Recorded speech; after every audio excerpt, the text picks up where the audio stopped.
ሰላም ጤና ይስጥልኝ። ዛሬ ከቲክቶክ መንደር ጦርነት ተከፍቷል። ጦርነት፣ ከባድ ጦርነት። እውነት ለመናገር ሴት ልጅ ካልተበደለች፣ ሴት ልጅ ጋር እውነት ከሌለ የዚህን ያህል አታለቅስም። እውነቱን ስናወራ የዚህን ያህል ምን ብትበደል ምን ብትቸግር ሴት ልጅ እንደዚህ አታለቅስም። እንደዚህ እንባዋ የሚፈሱ አንድም እሱ ስትወደው ነው፣ ሁለትም ደግሞ የሆነ ብዙ ብሶት ሲኖራት ነው። ግን እቺ ልጅ የተረዳት ሰው ያለ አይመስለኝም። እውነት ለመናገር ወንዶች ከተባለው አያደርጉም ቢባል እኔ አላምንም፣ ያደርጋሉ። ብዙ ጊዜ ደግሞ ሴቶች አንድ ጊዜ ስንወድ ልባችንንም ሁሉን ነገራችንን ስለምንሰጥ ጢባ ጢቤ ይጫወቱብናል። ምክንያቱም የደረሰበት ነው ቁስሎ ነው የሚያውቀው። ካልደረሰባችሁ ካላያችሁ ማለት ነው ሊገባችሁ አይችልም።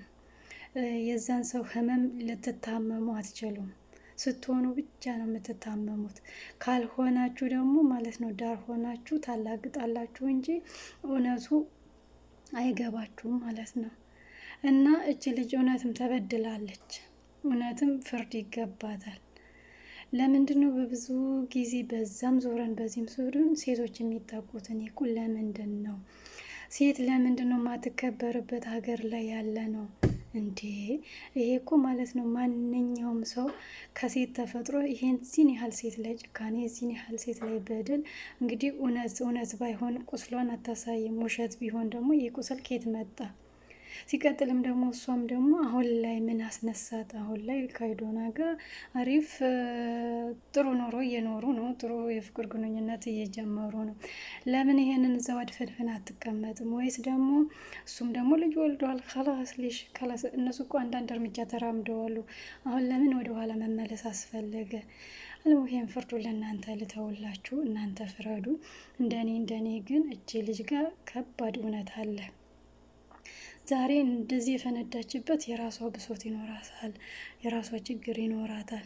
ይህን ችግሯን የተረዳትም ወይንም ደግሞ መረዳትም የፈለገ ሰው ያለ አይመስለኝም። እሱ እዚህ ጋር መኪና ገዝቼላታል። ቆርቆሮ እኮ ነው ይሄ ቆርቆሮ፣ ህሊናን አይተካም እንዴ። ስንት ከቆሰልኩ በኋላ እኔ ቆርቆሮ ቢገዛልኝ ማፊ ፋይዳ። ቆርቆሮ እኮ እኔም መግዛት እችላለሁ ልብ ካለኝ። ከዛ በላይ እግሯ ይሄ ነው አሁን እኛን ወደ ኋላ እያስቀረን ያለው።